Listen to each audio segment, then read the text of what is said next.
While Harry Potter lived in a world of whimsical fantasy, there were no spells to help Daniel Radcliffe's life off-screen.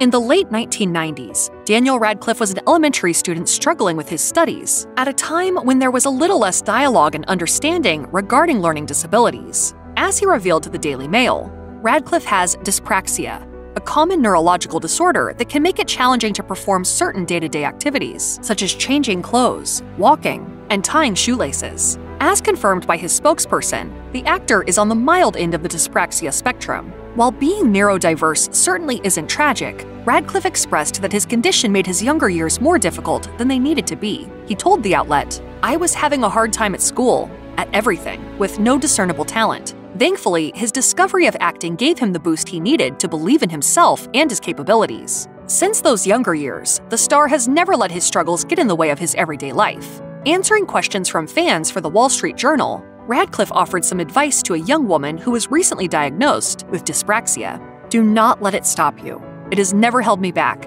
The fact that some things are more of a struggle will only make you more determined, harder working, and more imaginative in the solutions you find to problems."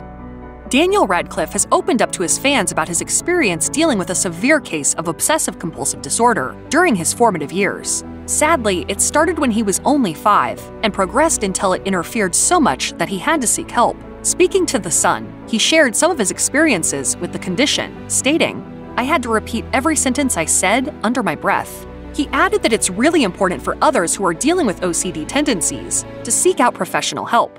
In his personal experience, Radcliffe says that therapy helped him tremendously.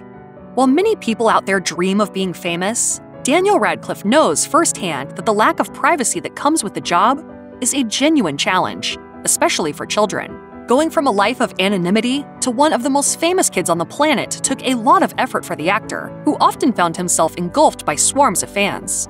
One of the most damaging instances of being in the public eye came when he had to deal with grown adults jeering at him when he was just a child. He explained to the Off-Camera Show, "As a kid, the thing that sucked, and the thing that did,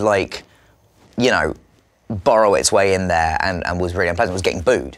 Radcliffe added that the people in question were professional autograph hunters at one of the Harry Potter premieres. In 2022, he told Newsweek that he hopes his future children never become celebrities, stating, "The fame side of the industry should be avoided at all costs."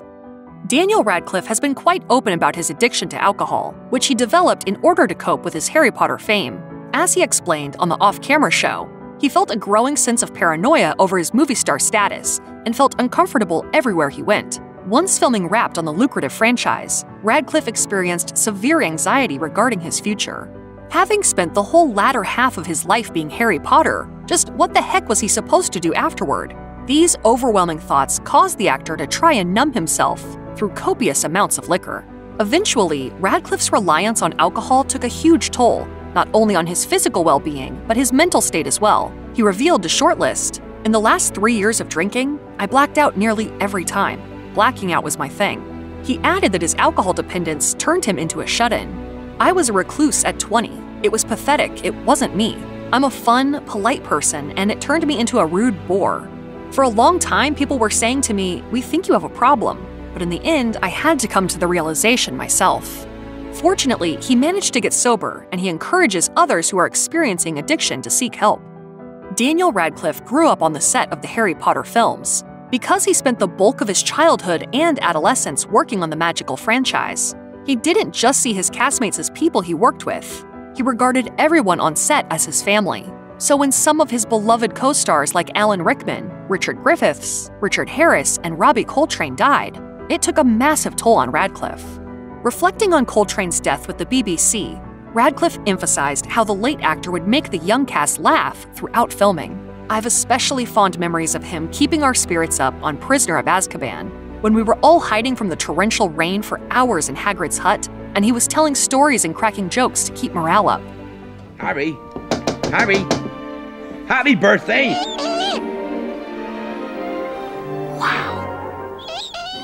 Of course, it wasn't just Coltrane's passing that deeply affected the young star. Entertainment Weekly notes that following Rickman's death in 2016, Radcliffe penned a tribute to the actor on his Google Plus page, in which he shared that he had lost a friend and a mentor after the man who played Snape died. The actor reportedly saw all of Radcliffe's stage work in London and New York, and offered unyielding support to him. Alan was extremely kind, generous, self-deprecating, and funny. I will carry the lessons he taught me for the rest of my life and career. If you or anyone you know is struggling with addiction issues, help is available. Visit the Substance Abuse and Mental Health Services Administration website or contact SAMHSA's National Helpline at 1-800-662-HELP 4357.